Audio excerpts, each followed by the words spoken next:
Chapter 10. Scalps. Probably the day would have been a greater success if Cyril had not been reading The Last of the Mohicans. The story was running in his head at breakfast, and as he took his third cup of tea, he said dreamily, "I wish there were red Indians in England. Not big ones, you know, but little ones, just the right size for us to fight." Everyone disagreed with him at the time, and no one attached any importance to the incident. But when they went down to the sand-pit to ask for £100 in 2-shilling pieces, with Queen Victoria's head on to prevent mistakes, which they had always felt to be a really reasonable wish that must turn out well, they found out that they had done it again. For the Psammead, which was very cross and sleepy, said, "Oh, don't bother me. You've had your wish." "I didn't know it," said Cyril. "Don't you remember yesterday?" said the Sand Fairy, still more disagreeably. "You asked me to let you have your wishes wherever you happened to be, and you wished this morning, and you've got it." "Oh, have we?" said Robert. "What is it?" "So you've forgotten," said the Psammead, beginning to burrow. "Never mind, you'll know soon enough, and I wish you joy of it. A nice thing you've let yourselves in for." "We always do somehow," said Jane sadly. And now the odd thing was that no one could remember anyone's having wished for anything that morning. The wish about the Red Indians had not stuck in anyone's head. It was a most anxious morning. Everyone was trying to remember what had been wished for, and no one could, and everyone kept expecting something awful to happen every minute. It was most agitating. They knew from what the Psammead had said that they must have wished for something more than usually undesirable, and they spent several hours in the most agonizing uncertainty. It was not till nearly dinner-time that Jane tumbled over The Last of the Mohicans, which had, of course, been left face downwards on the floor, and when Anthea had picked her and the book up, she suddenly said, "I know!" and sat down flat on the carpet. "Oh, Pussy, how awful! It was Indians he wished for. Cyril, at breakfast, don't you remember? He said, 'I wish there were red Indians in England.' And now there are, and they're going about scalping people all over the country, like as not." "Perhaps they're only in Northumberland and Durham," said Jane soothingly. It was almost impossible to believe that it could really hurt people much to be scalped so far away as that. "Don't you believe it," said Anthea. "The Psammead said we'd let ourselves in for a nice thing. That means they'll come here. And suppose they scalp the lamb?" "Perhaps the scalping would come right again at sunset," said Jane, but she did not speak so hopefully as usual. "Not it," said Anthea. "The things that grow out of the wishes don't go. Look at the 15 shillings. Pussy, I'm going to break something, and you must let me have every penny of money you have got. The Indians will come here. Don't you see? That spiteful Psammead as good as said so. You see what my plan is. Come on." Jane did not see at all, but she followed her sister meekly into Mother's bedroom. Anthea lifted down the heavy water-jug. It had a pattern of stalks and long grasses on it, which Anthea never forgot. She carried it into the dressing-room, and carefully emptied the water out of it into the bath. Then she took the jug back into the bedroom, and dropped it on the floor. You know how a jug always breaks if you happen to drop it by accident. If you happen to drop it on purpose, it is quite different. Anthea dropped that jug 3 times, and it was as unbroken as ever. So at last she had to take her father's boot-tree, and break the jug with that in cold blood. It was heartless work. Next she broke open the missionary box with the poker. Jane told her that it was wrong, of course, but Anthea shut her lips very tight, and then said, "Don't be silly, it's a matter of life and death." There was not very much in the missionary box, only 7 and 4pence, but the girls between them had nearly 4 shillings. This made over 11 shillings, as you will easily see. Anthea tied up the money in a corner of her pocket-handkerchief. "Come on, Jane," she said, and ran down to the farm. She knew that the farmer was going into Rochester that afternoon. In fact, it had been arranged that he was to take the 4 children with him. They had planned this in the happy hour when they believed that they were going to get that £100 in 2-shilling pieces out of the Psammead. They had arranged to pay the farmer 2 shillings each for the ride. Now Anthea hastily explained to him that they could not go, but would he take Martha and the baby instead? He agreed, but he was not pleased to get only half a crown instead of 8 shillings. Then the girls ran home again. Anthea was agitated but not flurried. When she came to think it over afterwards, she could not help seeing that she had acted with the most far-seeing promptitude, just like a born general. She fetched a little box from her corner drawer, and went to find Martha, who was laying the cloth, and not in the best of tempers. "Look here," said Anthea. "I've broken the water jug in Mother's room." Just like you. Always up to some mischief. said Martha, dumping down a salt cellar with a bang. "Don't be cross, Martha, dear. said Anthea. I've got enough money to pay for a new one. If only you'll be a dear and go and buy it for us. Your cousins keep a china shop, don't they? And I would like you to get it today, in case Mother comes home tomorrow. You know she said she might, perhaps." But you're all going into town yourselves. said Martha. "We can't afford to, if we get the new jug. said Anthea. But we'll pay for you to go, if you'll take the lamb. And I say, Martha, look here. I'll give you my Liberty box if you'll go. Look, it's most awfully pretty, all inlaid with real silver and ivory and ebony like King Solomon's temple." I see, said Martha. No, I don't want your box, miss. What you want is to get the precious lamb off your hands for the afternoon. Don't you go for to think I don't see through you. This was so true that Anthea longed to deny it at once. Martha had no business to know so much, but she held her tongue. Martha set down the bread with a bang that made it jump off its trencher. "I do want the jug got," said Anthea softly. "You will go, won't you?" Well, just for this once, I don't mind. But mind you, don't get into none of your outrageous mischief while I'm gone. That's all.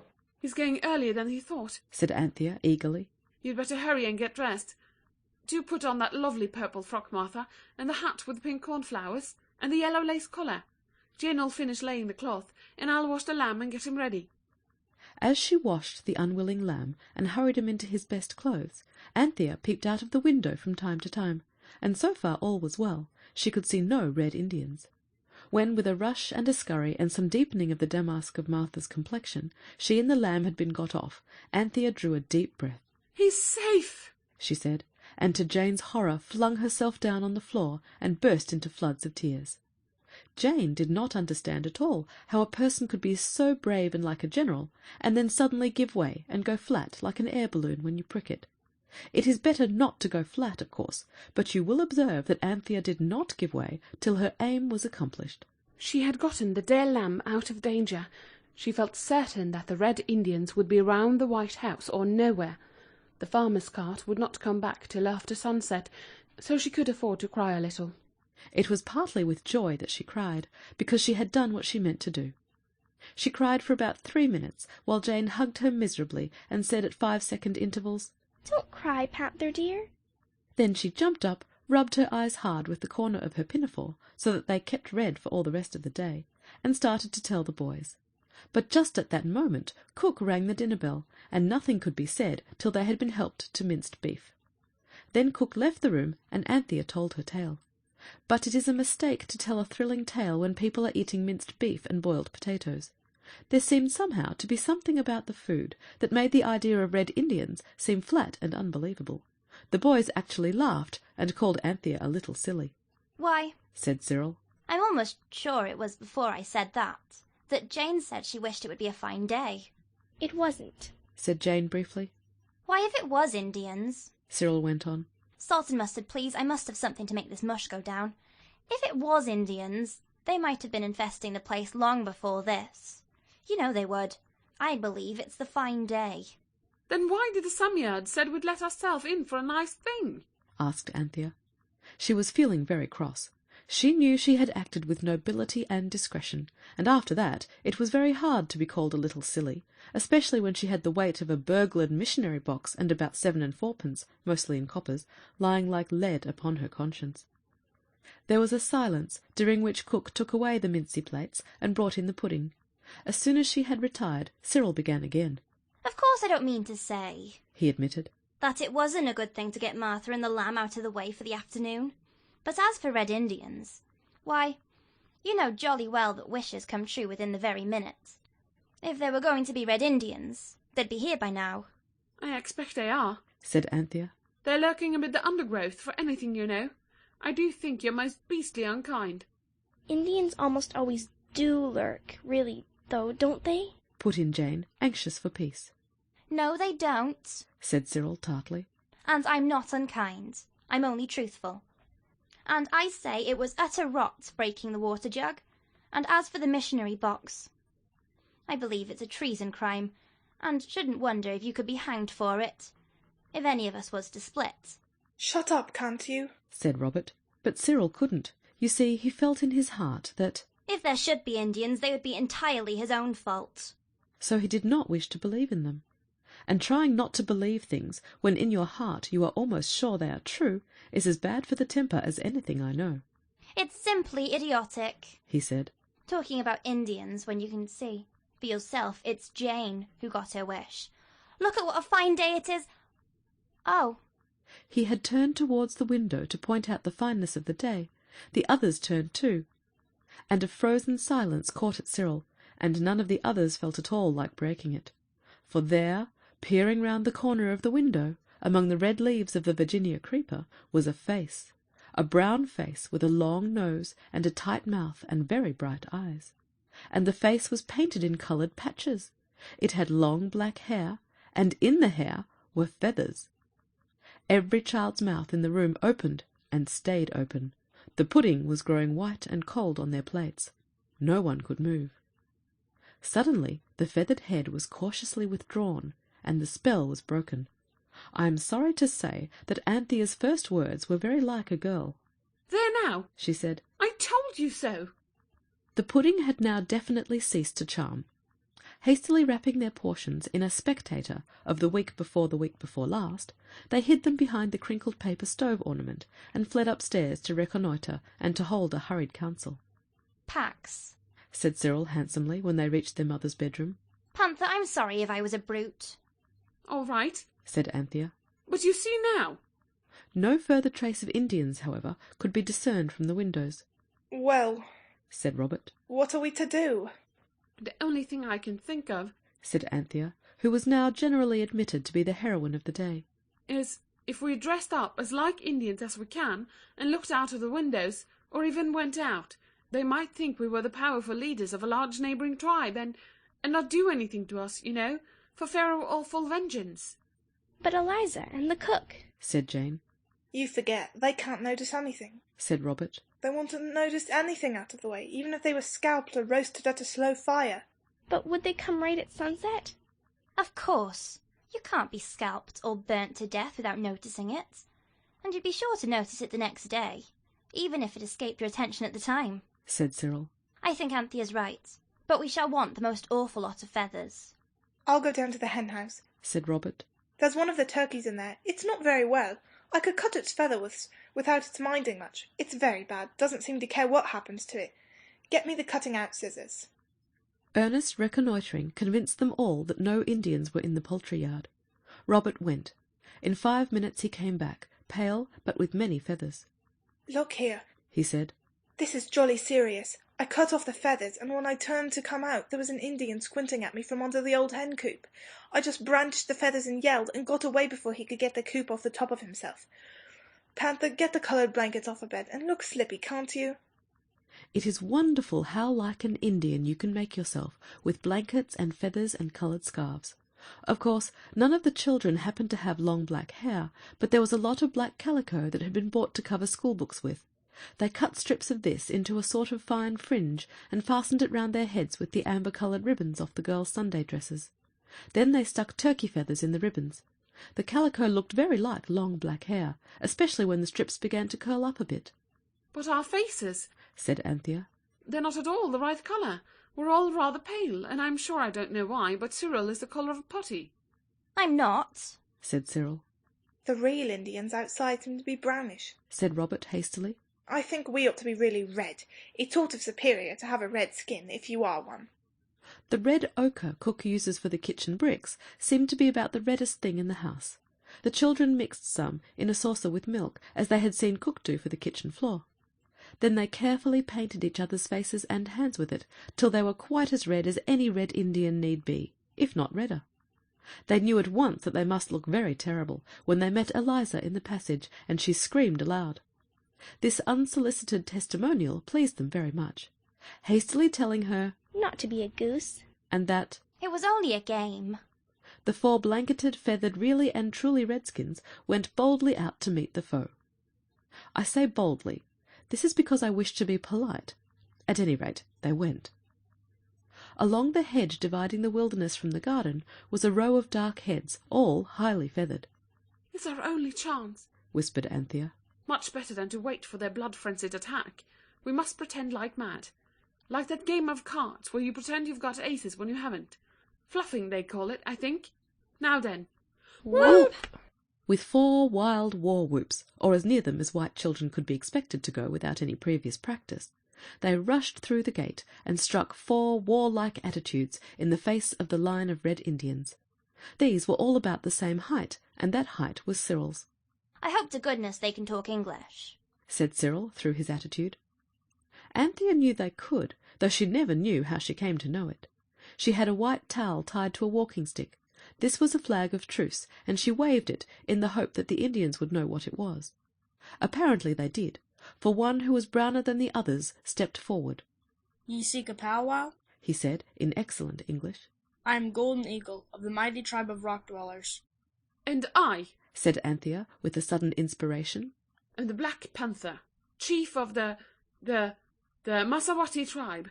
My brothers, I don't mean, yes I do, the tribe, I mean the Massawatis, are in ambush below the brow of yonder hill." "And what mighty warriors be these?" asked Golden Eagle, turning to the others. Cyril said he was "The great chief squirrel of the Morning Congo tribe." And seeing that Jane was sucking her thumb, and could evidently think of no name for herself, he added, "This great warrior is Wild Cat, Pussy Ferox we call her in this land, leader of the vast Petezi tribe." "And thou, valorous redskin?" Golden Eagle inquired suddenly of Robert, who, taken unawares, could only reply that he was Bobs, leader of the Cape Mounted Police. "And now," said Black Panther, "our tribes, if we just whistle them up, will far outnumber your puny forces, so resistance is useless. Return, therefore, to your own land, O brother, and smoke pipes of peace in your wampums, with your squaws and your medicine-men, and dress yourself in the gayest wigwams, and eat happily of the juicy fresh-caught moccasins." "You've got it all wrong," murmured Cyril angrily, but Golden Eagle only looked inquiringly at her. "Thy customs are other than ours, O Black Panther," he said. "Bring up thy tribe, that we may hold powwow in state before them, as becomes great chiefs." "We'll bring them up, right enough," said Anthea, "with their bows and arrows, and tomahawks and scalping knives and everything you can think of, if you don't look sharp and go." She spoke bravely enough, but the hearts of all the children were beating furiously, and their breath came in shorter and shorter gasps, for the little real Red Indians were closing up round them, coming nearer and nearer with angry murmurs, so that they were the centre of a crowd of dark, cruel faces. "It's no go," whispered Robert. "I knew it wouldn't be. We must make a bolt for the Samiat. It might help us. If it doesn't, well, I suppose we shall come alive again at sunset. I wonder if scalping hurts as much as they say." "I'll wave the flag again," said Anthea. "If they stand back, we'll run for it." She waved the towel, and the chief commanded his followers to stand back. Then, charging wildly at the place where the line of Indians was thinnest, the 4 children started to run. Their first rush knocked down some half-dozen Indians, over whose blanketed bodies the children leapt and made straight for the sand-pit. This was no time for the safe, easy way by which carts go down.